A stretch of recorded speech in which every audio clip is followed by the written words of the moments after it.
Hi, everyone, and welcome to the show. This is episode number 59 of Pop Culturally Deprived, and today we're going to be talking about Parks and Recreation Season 5 on your And I Like You podcast. I'm Mandy Kay. And I'm Matthew Vose. Before we get into the show, we wanted to remind everyone that we have a Patreon where people can support this and our other shows that we do as Eloquent Gushing. So if you do want to help support us and you get access to extra content, outtakes, advanced access for Pop Culture Deprived for our top tier patrons. So go to patreon.com/eloquentgushing. There's lots more information and details there as well. Yes, go do that thing. And we love our patrons and they're amazing. So this week we're talking Parks and Rec Season 5. This aired September 2012 through to May 2013. It focuses on Leslie's first year as a counsellor, her ongoing relationship with Ben, Ron's development as department leader alongside his new relationship, and having a quest to have a baby. We also saw Andy try and fail to become a police officer, Jerry retires, Chris gets into a more stable headspace, and other characters have various things going on with them as well. So it's a packed season, this one. It really was. How have you been able to watch it so far? Well, Netflix hasn't taken it away yet, so I am still plugging through Nice. on Netflix, which is great. How about you? Yeah, Amazon still have it. So I've been doing watching a couple of episodes on my way home on the train when I've been in the office, and a couple that I watched just in the living room on Amazon on my Xbox. Okay. All the devices for watching all of the streaming shows.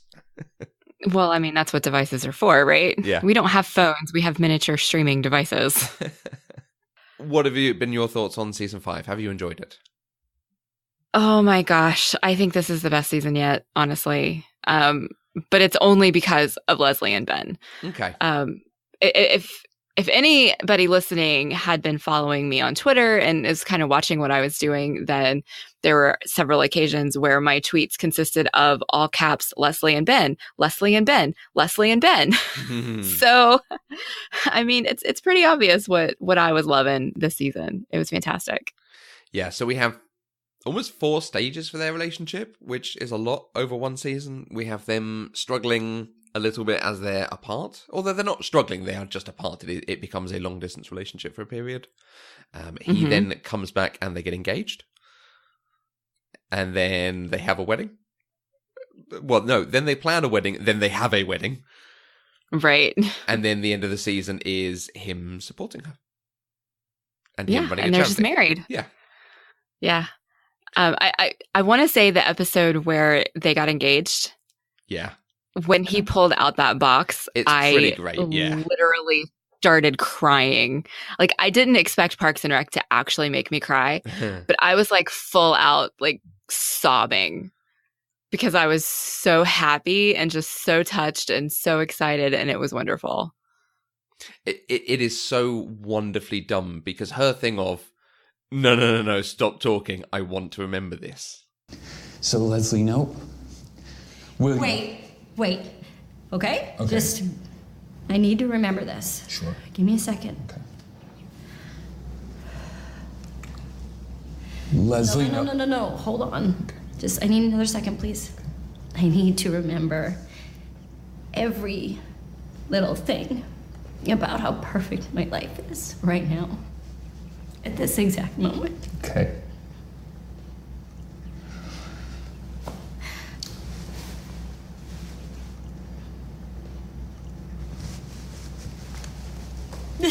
Are you good? Yeah. Okay. I'm good. Leslie, nope. Will you? Yes. That's way more self-aware than certainly Leslie normally gets, and I think any woman being, or any person being proposed to gets. Well, I wouldn't know. I've never been proposed to, so. You know the whole thing everyone says, like, oh, I can't remember it, I was speechless for 15 minutes, that kind of thing. Right. But she is, no, I want to make sure I remember this. Coming like the moment that you liked from last time, where she voted for herself and took a moment to do that. This is a similar moment. It was, but this one was nice because it was intended to make you laugh. Mm-hmm. And if they hadn't done that, I just would have been ugly baby crying for like 10 solid minutes. And at least that broke it up and I got to laugh. Yeah. So it was definitely done with intention, and it was It was fantastic. And it made my heart so happy. And Leslie and Ben are like my ultimate relationship goals.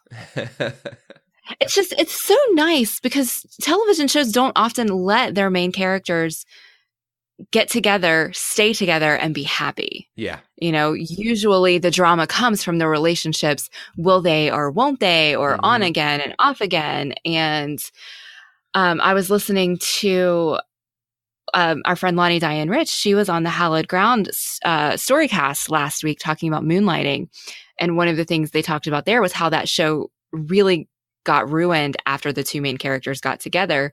And that has been a catalyst for so many television shows moving forward, that they always look back and say, if our main characters sleep together or they get together, it's going to ruin the show. So we can't do that. And I love that Michael Schur did that, and he did it well, and it did not impact the quality of the show at all.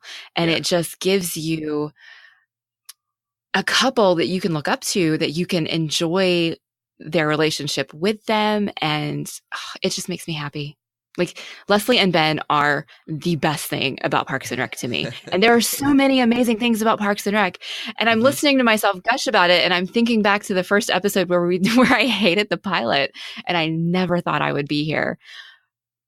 But it's just so good. Yeah.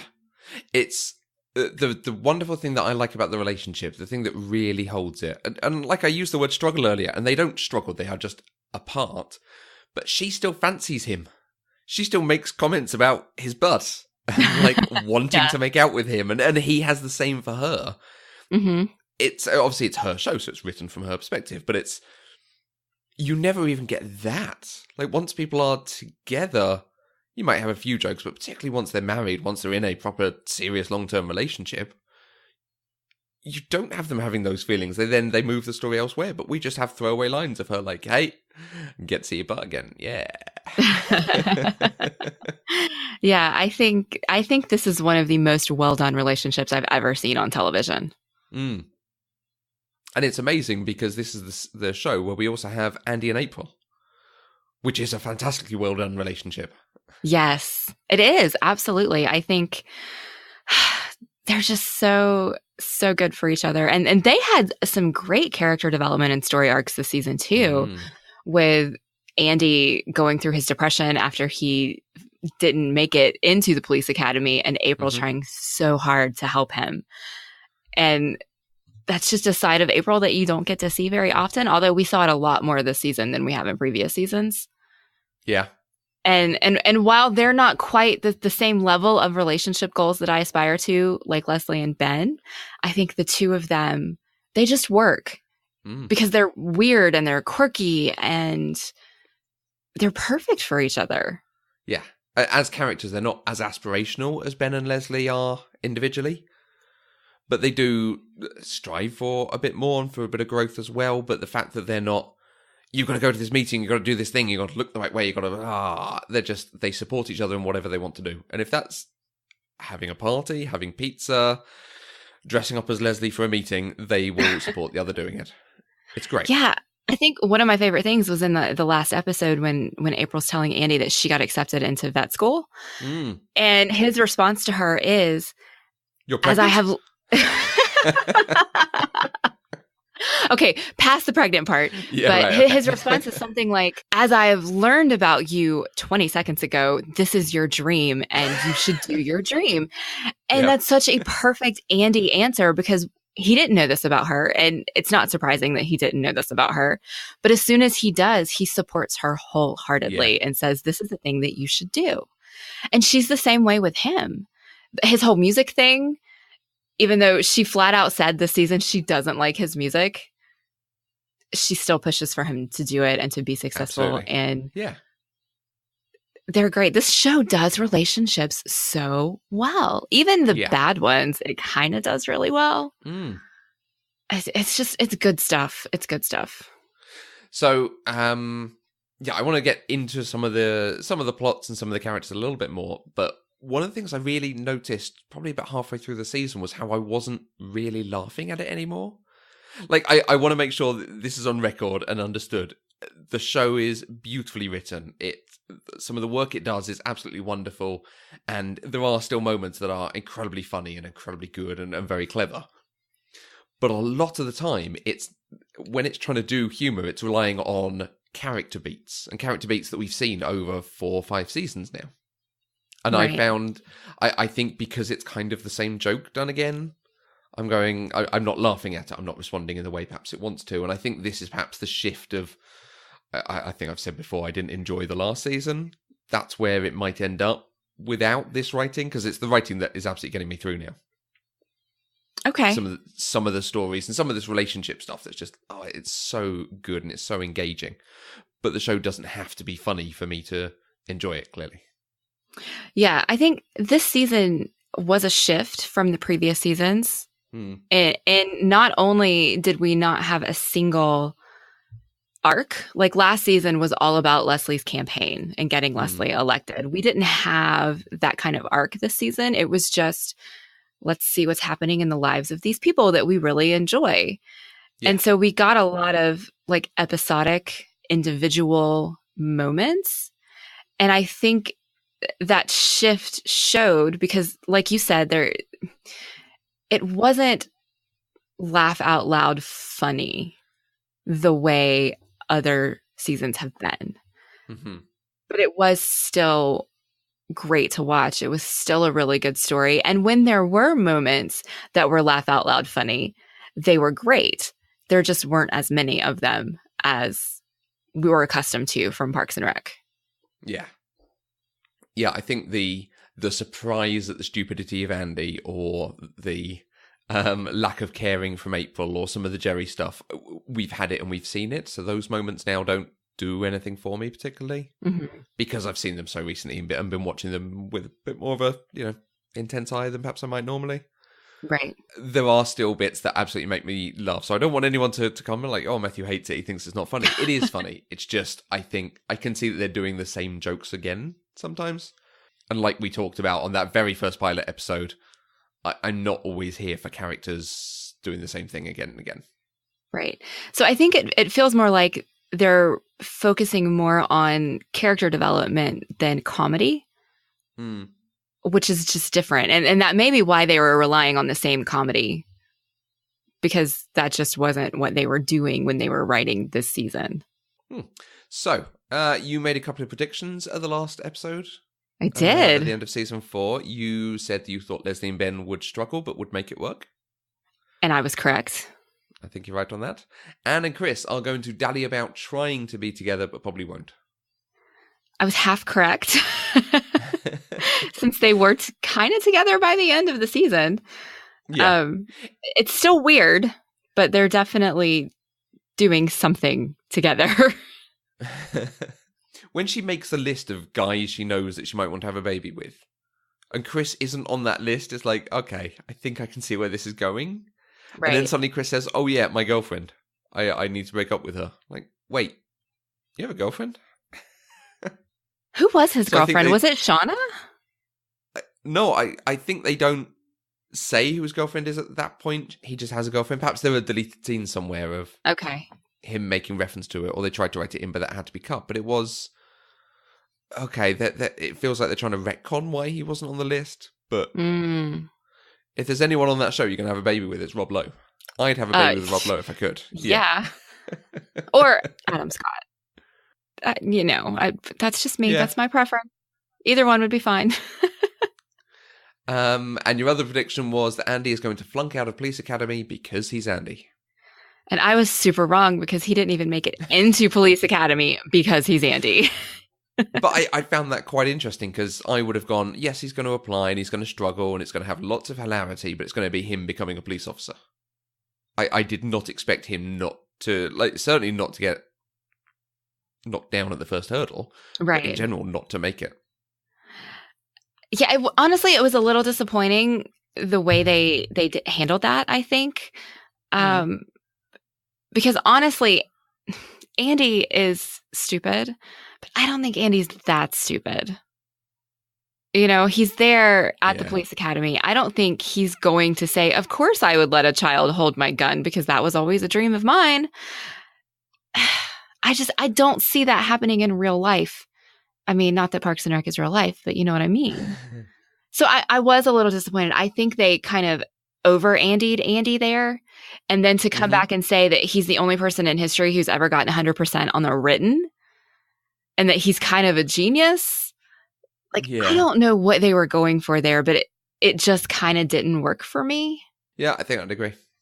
So I'm curious where Andy's going to go next season, especially since Ben has taken him under his wing a little bit. And Andy is trying to grow up, I think, but he's still Andy. So yeah, I don't know where they're taking us with Andy. Yeah.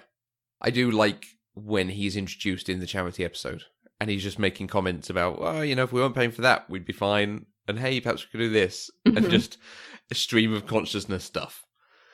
It's actually like, yeah, they're really good points. You are cutting through the bullcrap there. Yes, although honestly, I don't buy that Ben wouldn't have come up with that himself. Yeah. That was a little too much of a stretch for me, but I get what they were doing, so it was fine. Okay. So the main thing of the season is pretty much Leslie as counsellor and navigating being on the council. Councilman Jam is set up as her main opponent. Now, Councilman Jam, you remember I made a comment about someone's name appearing on a door or on a desk? I think it's in the Model UN episode. Okay. Where they finally take the kids into the council chamber at the end. His name is on the desk. They already have established there is a councilman called Councilman Jam. Now, I don't know if they had the character or the actor or anything lined up, but it's like, oh, okay. Oh, that's nice. Yeah, they paid a little bit of attention to something the plot department put in there. I like it. Now, I don't like Councilman Jam, but I like the attention to detail there. He's pretty awful, and not even in a funny way. It's just like, oh, this guy. I mean, I think that's what they're going for, and so he's definitely succeeding there, but he is just awful. He's a really, really terrible human being. Yeah. I'm wondering if it's on purpose to write him being that awful. Like you say, what they're going for, but most other people, you can kind of see where they're coming from. When their show writes really strongly, it has a few caricatures. But you could generally see like both sides, and it's about finding a compromise in between. But this is just someone who's awful, but she has to work with him because she has no other choice. Right. I found that a strange and interesting change from, like I say, how they've written some of the opponents in the past.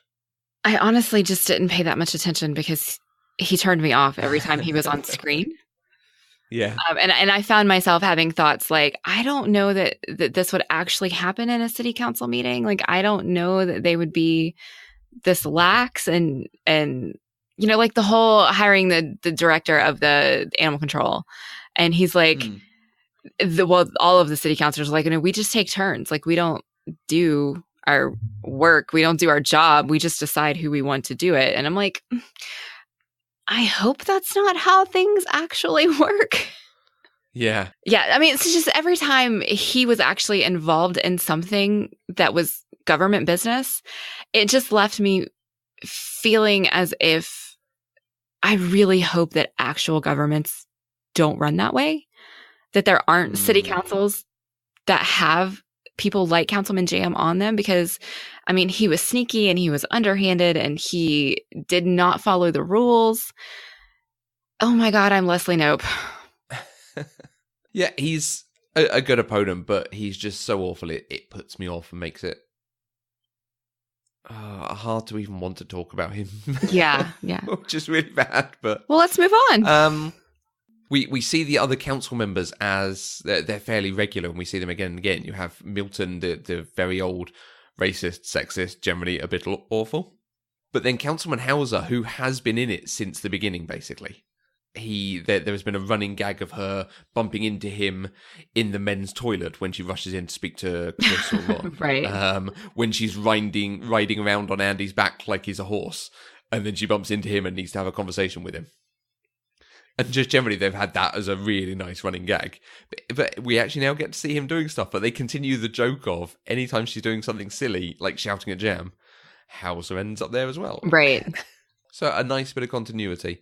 But it was surprising that even Hauser there was saying, yeah, we just take it in turns to appoint whoever we want. Right.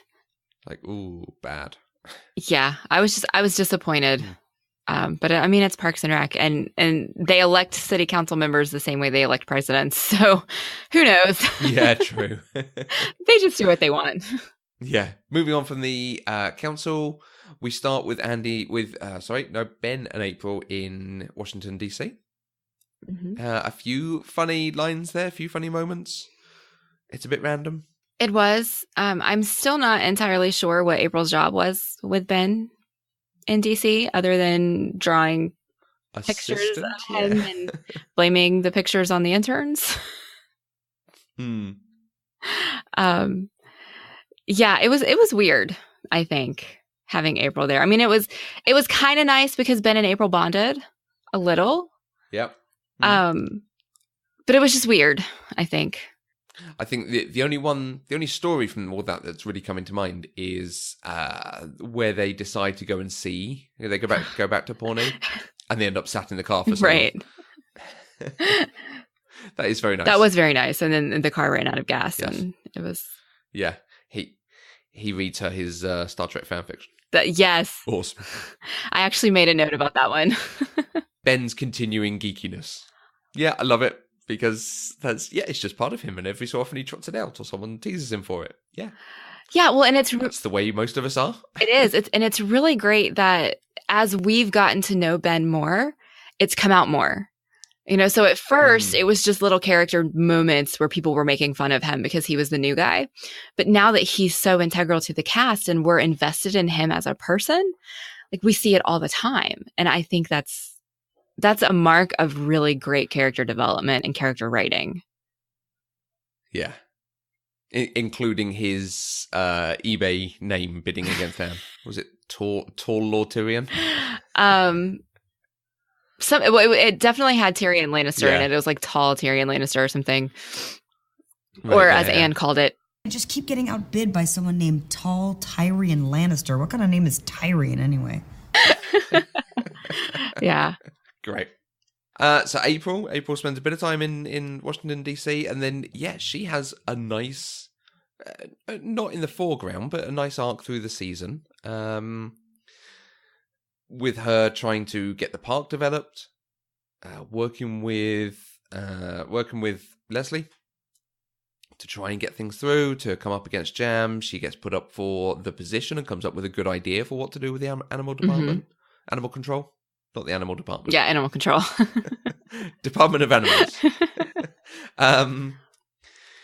It's just gradually her growing in her own confidence and just growing up a bit and taking things a little bit more seriously, whilst, again, like all the other characters, keeping her main characteristics. Yeah, I think one of my favorite things about her was she was self-aware enough to know that she couldn't get things done the way that Leslie did without being like Leslie. And so she even went so far as to wearing Leslie's clothes so that she could emulate Leslie. And even the way she smiled, the way that she talked, I thought that was really great. And then she did eventually get to the point where she could do the job as herself. But she knew that in order to learn how to get things done, she needed to take a page out of Leslie's book. And I thought it was just lovely that she has grown so much from that creepy, crazy intern that I hated at first. Yeah. Of anyone, she probably has, certainly so far, the most growth going on. Oh, absolutely. The most change from where she started. And even season 1, she was getting more than Jerry and Donna. So right. But they've maintained a lot of those character moments and characteristics. Wow, say that 5 times fast.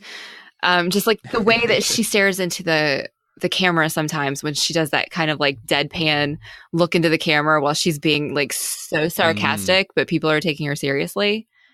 I mean, she has maintained that all the way through, even though she's now essentially an adult and she's getting stuff done.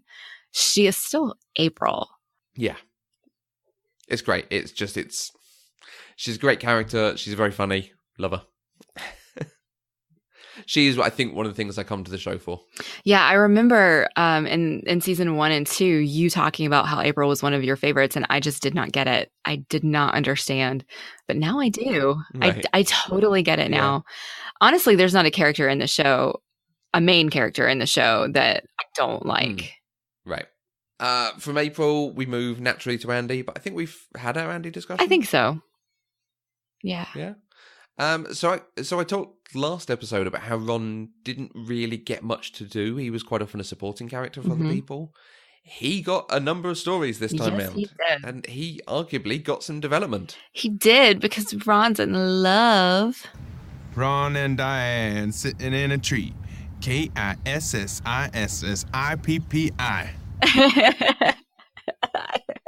Yes. So when Lucy Lawless showed up on my screen, I was so excited. And honestly, I expected her to just be in that one episode. I didn't expect to see her again.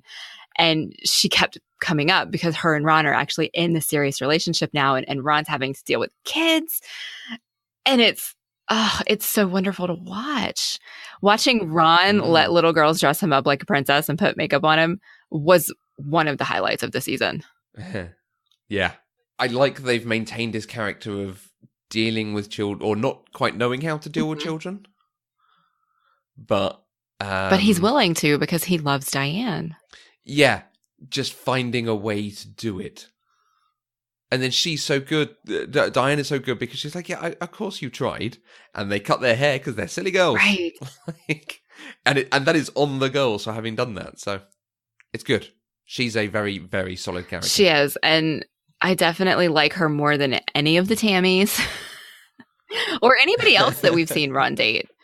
I think she is the perfect counterpoint for him because she's laid back, but she understands who he is and lets him be himself.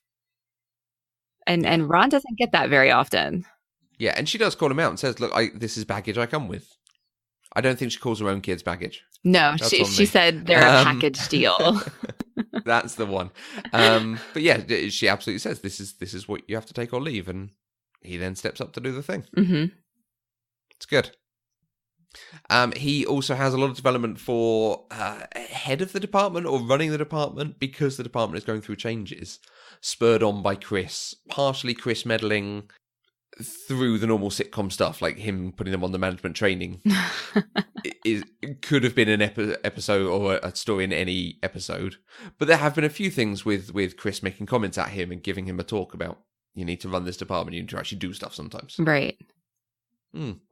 Good. Yeah, sorry, I don't have a lot to say about Ron and Chris because they weren't a focal point for me. Do you want to talk about Chris at all? Chris had an interesting character arc this season. I love that they put him in therapy. And he started, or I guess he stopped being so obsessive about his body and his health. And he learned to kind of roll with the punches in ways that he hadn't previously done. And he did it without sacrificing his Christness. Yes. Does that make sense? Merry Christmas. Yes. I mean, he's still the one who runs into Anne in the hallway and says, Anne Perkins. But he's also the one who wants to mentor people, and he can handle being around somebody who's sick now or who can handle something unexpectedly changing when he couldn't do that before. And I thought that was nice growth for him because now he's not just the same punchline that he had always been. Yeah, true. And it is the character development of, okay, we've got this guy who loves being healthy, so let's change that and either throw lots of obstacles in his way and change him, or have him change in a positive way. And this show is always doing the positive thing. Right. They also gave him a lot more to do with other characters. Previously, Chris was kind of isolated. I mean, yeah, he dated Anne, but most of his stuff was supportive or just a one-liner joke. You know, we went to Chris when we wanted to laugh because his body's a microchip, you know, but this season we got him becoming invested in other people's lives. He wasn't just the city manager anymore. He was their friend, and he had relationships with everybody. I mean, he took Andy under his wing a little bit. He took Ron under his wing. You know, he wanted everybody to be successful to the point where he was the putt-putt caddy for Leslie at the end of the season. Yeah. And I don't think we would have seen that from him before. Yeah, he's become slightly more interesting because of it. Yes. And it's nice to see him. When he was introduced, it was Chris and Ben. And Ben got his own story because of Leslie. And Chris just kind of floundered a little bit. And now they've finally given us things to be interested in Chris with. So it was nice when they did bring Chris and Ben back together for an episode, and we got to see them hanging out again. But we've also fleshed both of them out apart from their introduction to us. Yeah.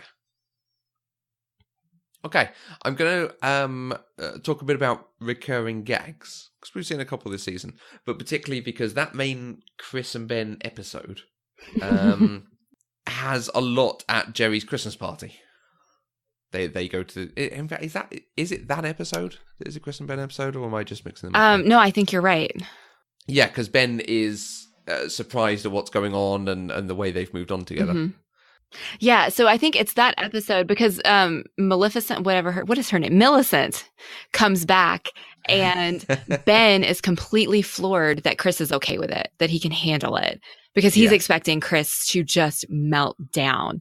And so once Ben starts to see how Chris has changed and he's unaware of it, I think that's what kind of prompts him to say, oh, we need to spend some time together. We haven't done this in a long time. Yes, absolutely. And they end up going to the party together. And we have the whole thing of the gang outside the party because they've been laughing at Jerry. So the Jerry jokes have continued. Oh, absolutely. And we end up with that after he retires, and no one notices him retiring, which is very nice. Oh, but it was sad. When he's going, and Andy has a line like, I guess this is it. Bye. See you tomorrow, Jeremy. Yes. No, I like Leslie's line. She's looking at him like, and she goes, What the is happening right now? and they had to beep her. It's like, okay. So we then have this episode at Jerry's at Christmas, and they're throwing this lovely Christmas party, and we have the gag of, oh, his wife is beautiful, his children are beautiful, everyone's wonderful. Mm-hmm. Which is funny in and of itself, but then they start paying attention to it, and they have Ben as the person who's paying attention to it and questioning it and saying, wait, do we have an explanation for this? Does she have some sort of, I can't remember how he puts it, but a brain trauma or concussion or something? And it just goes a bit too far for me. It really does move into mean, where it's always been very mean at Jerry. The joke is that he has this wonderful life and he's very smooth and actually a nice guy outside of work. He just can't hold it together in work. But bringing everyone in and questioning it in that way, that's not where the joke should have been. It should have been just on Andy's completely different, and that's good enough. Yeah, I really liked, I think it was in that episode where Jerry retired, where we see him, like he catches the mug that Leslie dropped, and all of a sudden it clicks, oh my gosh, he's a completely different person at home. And then I wish they had explored that a little bit more, but instead they fell back on the same joke. He showed Leslie the pictures of why he was so happy that he had the job, because it meant he got to be with his family. And then Leslie's going back and she's talking to Ben about it. And Ben, of course, brings it up again. Like, how did this happen? Was she a Russian spy who needed to get married? And he just kept it going, even though we had just had this really, really nice character moment. And then they just kind of pooped on it.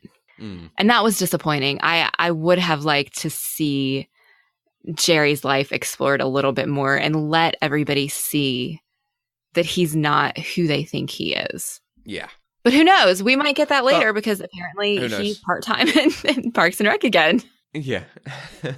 Other recurring gags, we obviously had more Eagleton, and we had Eagleton playing pranks on Leslie, which is very nicely done.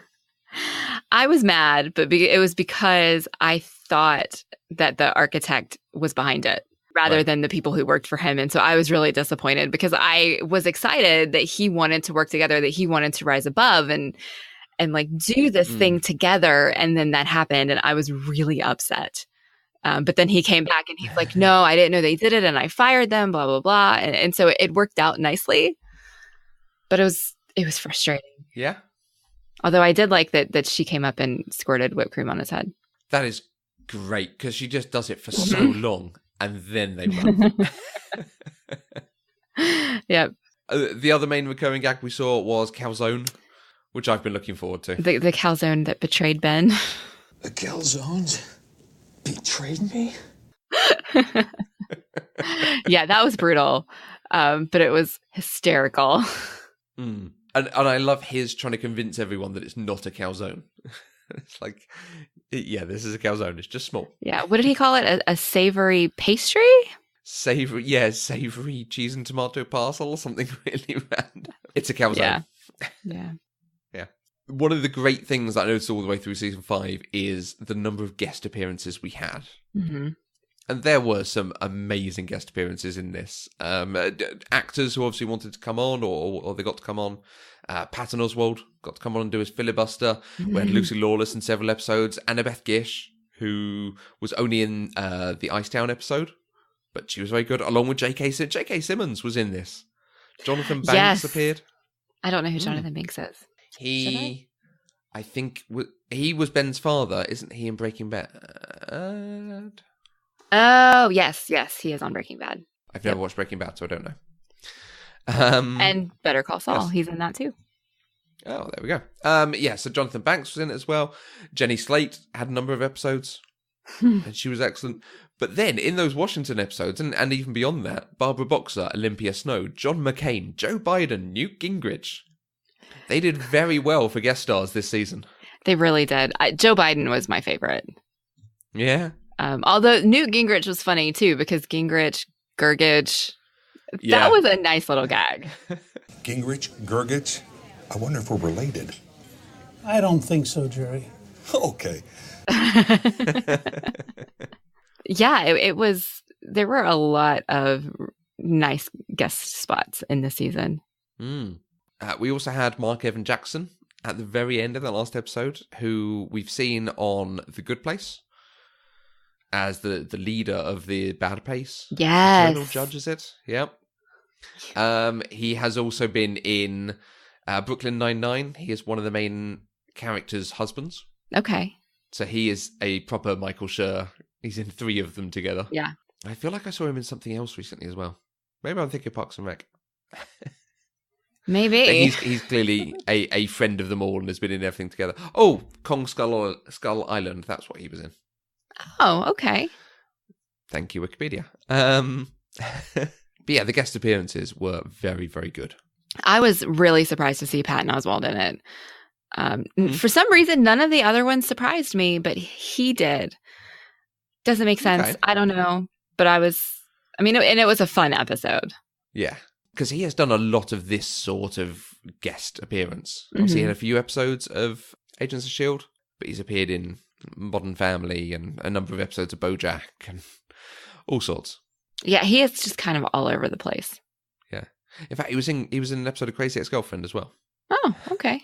Yeah. He just comes up everywhere. I think he's just a renowned comedian that people want to have on. That's fair. I think you have a lot of favourite moments, but particularly about 1 or 2 characters. Every moment that Leslie and Ben were on screen together was my favorite. Let's just go with that. Yeah. Yeah. Where they're talking on the webcam and she's like, I need to talk to you. Look, I'm in an office. I can't do that now. This is getting weird. Because they fancy each other. It's wonderful. It is. And they keep that always. And it's just so good. I mean, when I say relationship goals, I mean relationship goals. Her wedding dress was amazing. And I love that Anne was able to pull it off because it was perfect for Leslie.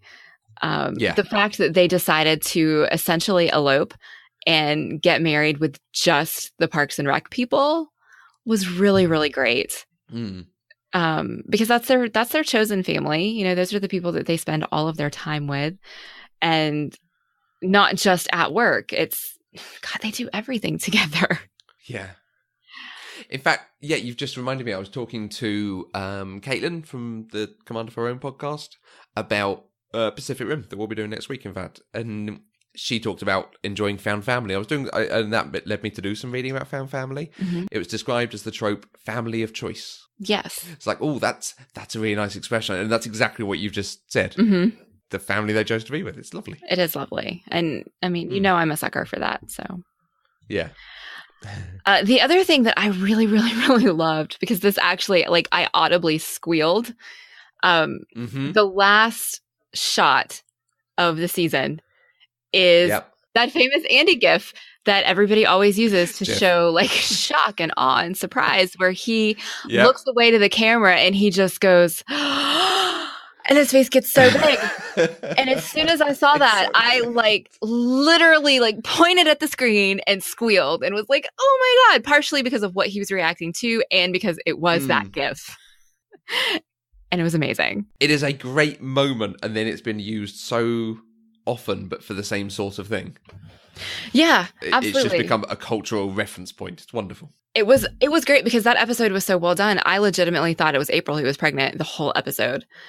Like, part of me at first, I thought that the phone call was for her getting into vet school, which is what it actually was. But it was right after that we started that whole pregnancy thing. And so my brain immediately went to, oh my gosh, April's pregnant.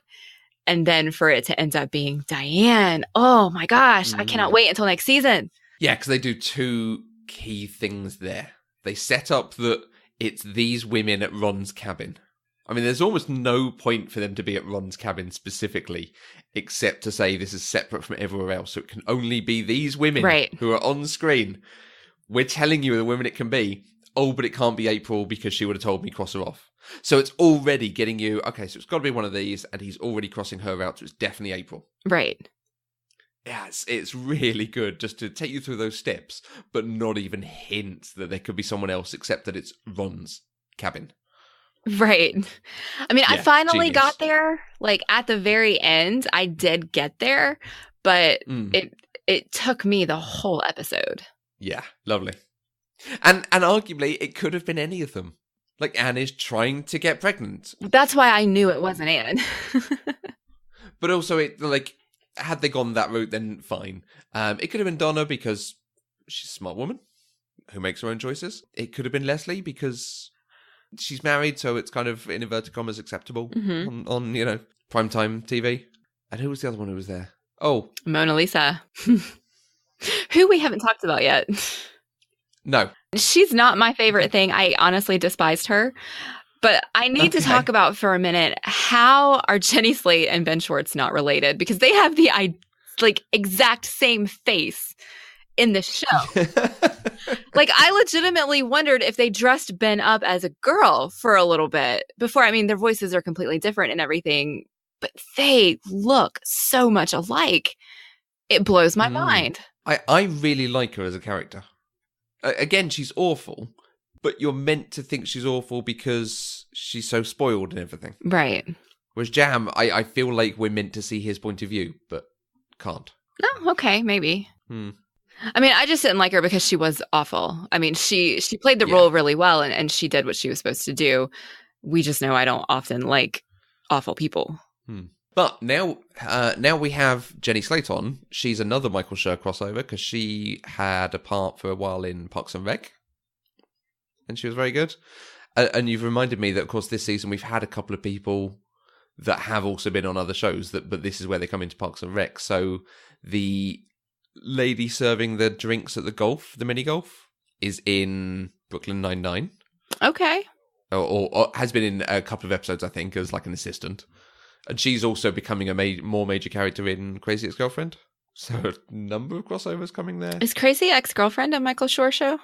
It's not, but there's just enough crossovers that they're not on the same channel. I don't. Oh, you're right. Yeah, these Michael Schur shows are on NBC, so. Yeah. Okay. And I will admit, I've now seen Brooklyn Nine-Nine season 4, and they've just started season 5 over there, I think. But I had an episode with Jim O'Hare, Jerry, in it, as a bumbling and very homophobic cop. Oh, okay. They escape from him by kissing and shocking him so that he locks himself in a jail. Well, that's unfortunate. They use his homophobia against him. All right, I have done nothing but gush about Parks and Rec season 5. So will you please tell us what your favorite moments were from this season? There are a lot of favourite moments. Again, because some of the writing, some of the stories they do are just, I really like them. Not necessarily in a they're so funny, but just they're doing a lot of very good work. The bachelor parties. So, like, any of those bachelor parties they have, even Tom's, I would have enjoyed. They look like good fun. They did. Whether it's, you know, hanging out at home with your friends and playing games, or going out for a great steak, or going and playing on the football field. But they all looked like a very solid, good time. And it's the guys bonding without it having to be, oh, we're going to go to a strip club, we're going to go and do, you know, paintballing and the usual stuff. They just have a nice time doing each of their favourite things. Yeah, I loved that Ben wanted his bachelor party to be playing Settlers of Catan. That made me laugh. And I was thinking, this is the best bachelor party ever. And then we just got bachelor parties for everybody because Chris is pretty awesome and very thoughtful in ways that he wasn't thoughtful in past seasons. And it really worked. Yeah, it's a lovely episode, and obviously countered with everything going wrong for Leslie's and having to deal with an actual issue. So the guys can just have a nice time. We don't have to have any conflict in there. We just have to laugh and enjoy each movement of that story. Right. And almost in a similar way, but with huge amounts of conflict, is the Ron and Diane episode. So I've already talked about the Christmas party aspect of it, but the actual Ron and Diane at the Woodworkers Awards.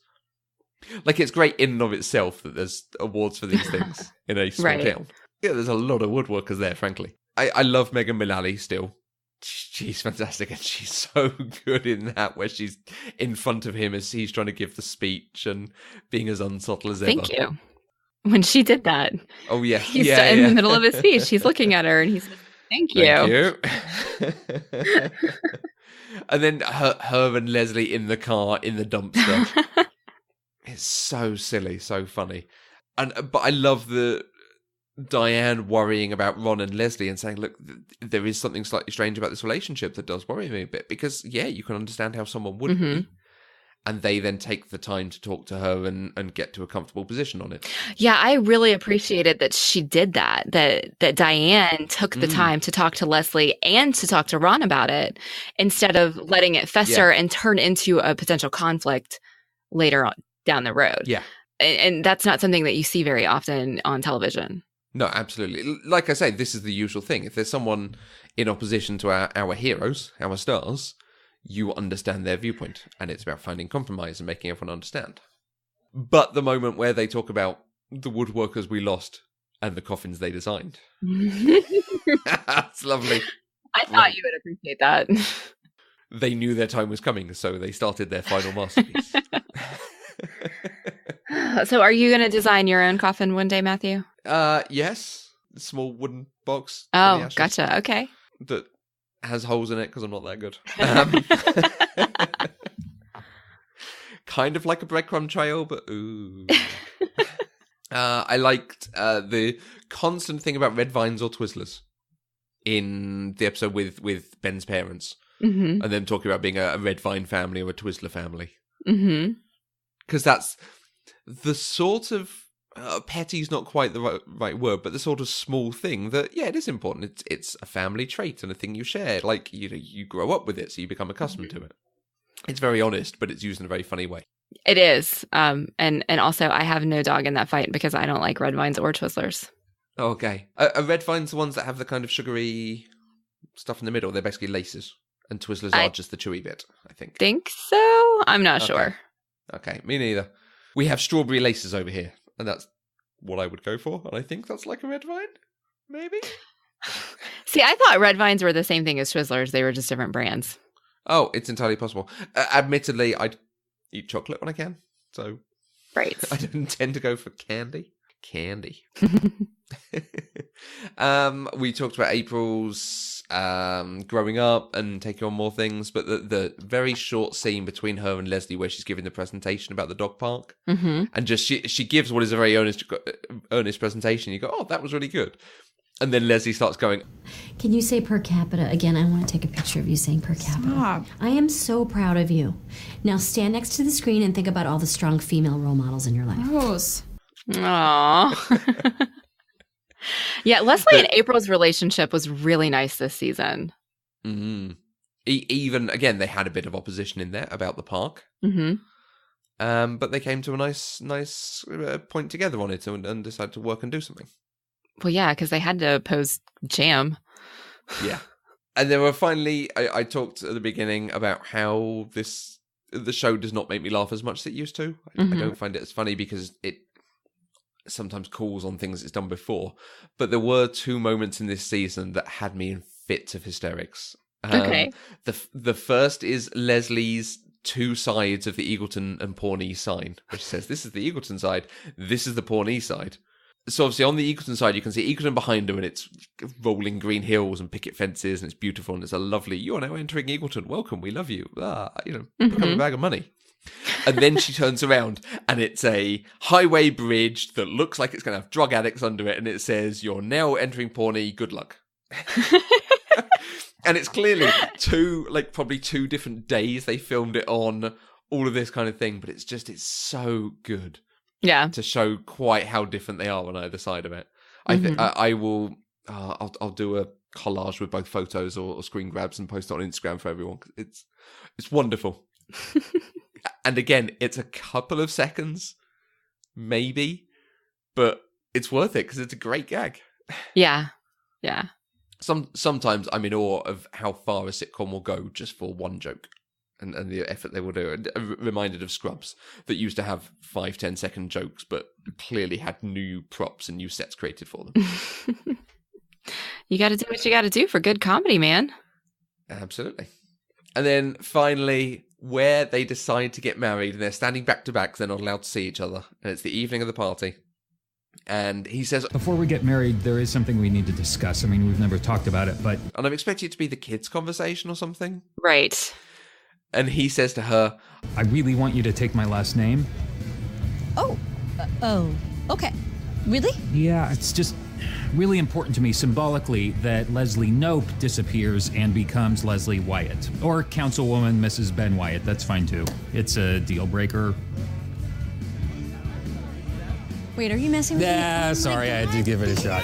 Now go, run! Okay, wait, where do I go? Run! My jaw was on the ground during this conversation. Yeah.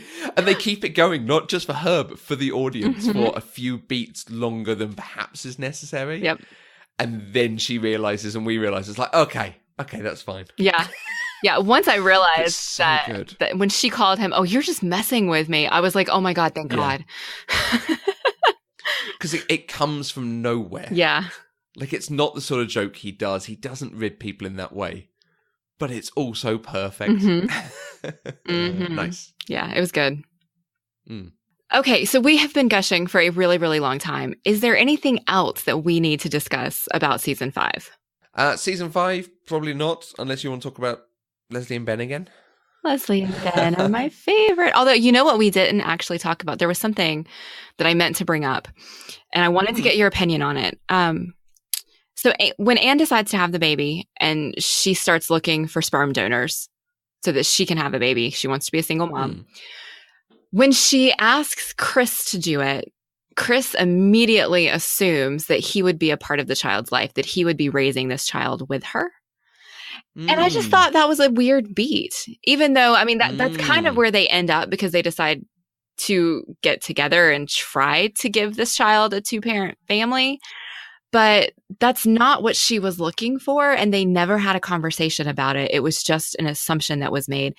And that kind of bothered me a little bit. I think I agree. There is a short period where I think my headcanon ends up being, oh, if he's involved, great. But if he wasn't involved, that's fine. And because he's willing to be involved, then great. But yeah, it does feel like perhaps there should have been a conversation. And again, perhaps there was, and it got cut. Right. The timing. But yeah, he does end up with a step. Because certainly when he starts struggling with the decision, his initial thoughts are about to have the child or not. And I couldn't quite see where his issue might be. But then it becomes very much about him wanting to be there for the child and not sure whether he can be or not, maybe. Yeah, I agree with you. Yeah, because when he tells her yes, part of his reason is, yes, I want to raise a child. And so my expectation right then was for Anne to say, that's not what I meant. We need to have a conversation about this. And she just went with it. And all of a sudden, they've gotten back together and they're going to have a baby. Like, it was just a weird. Yeah. I'm not sure weird, but yes, there is definitely a conversation missing, something in there that needs to just move the story on a bit and make us feel like we've ticked all the points for it. Right. But okay, so that's our conversation on season 5. Season 6, predictions. Where did we end up? Oh my gosh, I don't know. I have no idea what's going to happen. Are you better off now than you were a year ago? Yes. That's the big question in the last episode. Yes, and so is every dang person in that town. I was irritated about that. So I guess we're going to have to deal with that. They're going to try to recall Leslie, and we're going to deal with the fallout of that. I don't think they're going to be successful. I hope they're not successful. It's an interesting indictment of kind of the way politics has gone in the States, of the people who feel they are losing out in these changes, which are about fairness and people being healthier and being treated better. Mm-hmm. But the people who feel they have lost as part of that are now pushing back at her. And I wonder if it might have been not necessarily written differently, but would they have pushed it even further had they been writing it now? Maybe. I don't know. Okay. So that's Leslie, Ron, and Diane. Obviously, you had a little bit of a cliffhanger there.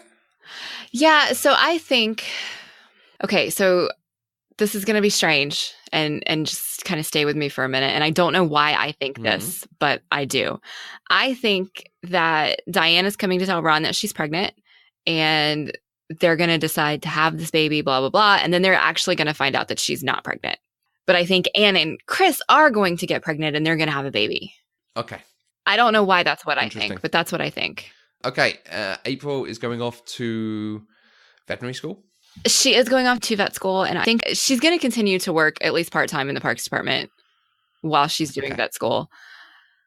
I don't know to what end.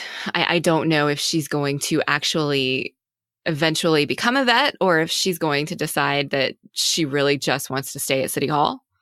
I don't know. Okay. And I have no idea where Andy's going. I think Andy, they're trying to grow him up a little bit. I think he will continue to work with Ben at the charity. And maybe start making some good decisions and having a little bit of wisdom, but I'm not going to hold my breath for it. Okay. And yeah, I don't know. This season was just so good that I feel like it can't be any better. And so I'm a little bit worried about next season. No, I do have one more question about season 5. Go on. Why is Retta not in the actual main credits? Is she not? No, she always comes up after the theme song when they've already done like Amy Poehler and Rashida Jones and Rob Lowe. They've done all of them.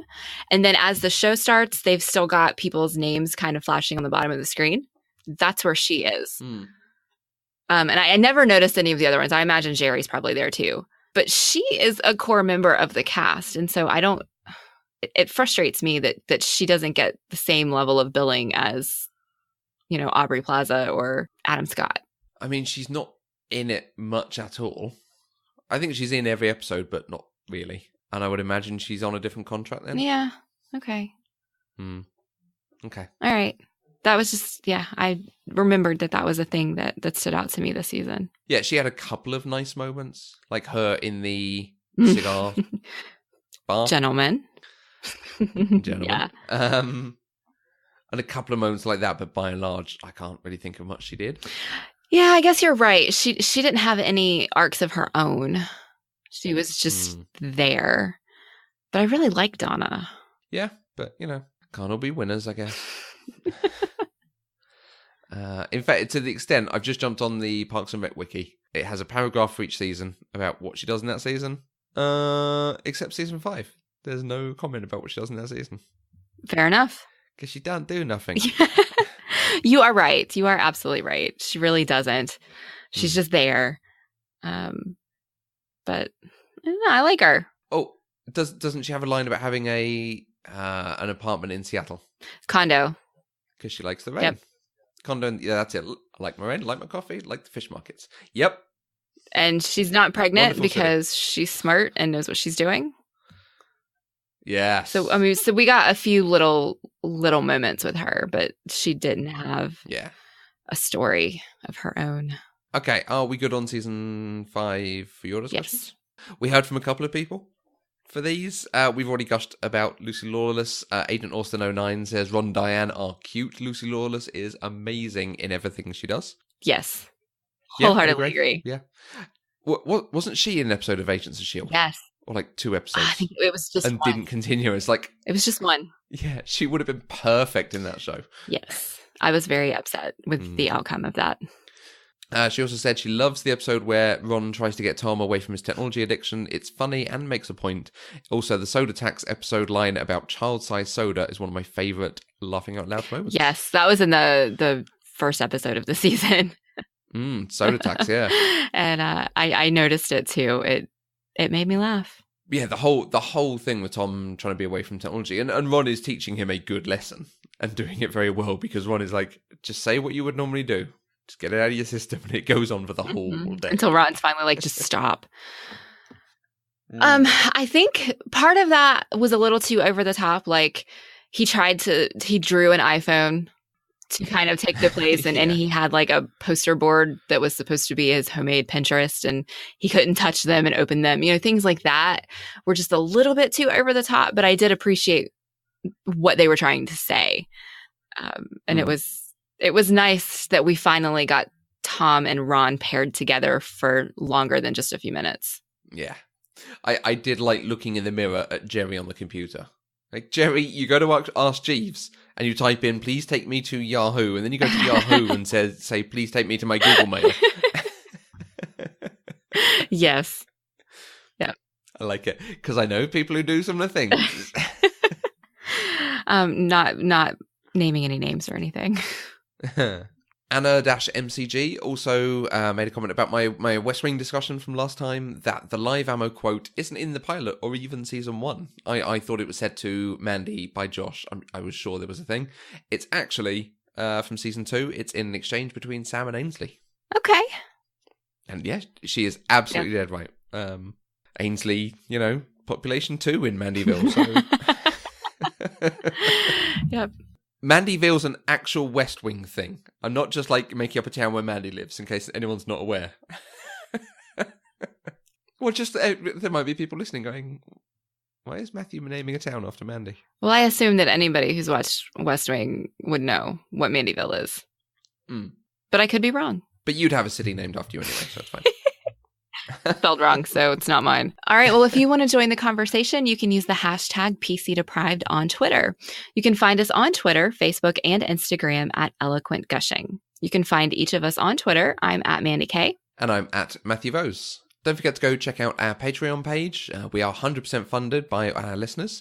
So go to patreon.com/eloquentgushing to check it out. And go to our homepage, eloquentgushing.com. We have a newsletter you can subscribe to for the latest news and announcements, and a number of other shows to check out. We'll be back next week with another episode of Pop Culturally Deprived, where we'll talk about Pacific Rim. Until next time, I'm Mandy K. And I don't even have time to tell you how wrong you are. Actually, it's going to bug me if I don't. The Lannisters, while very wealthy, do not possess the magical abilities of, say, the Warlocks of Karth, for example.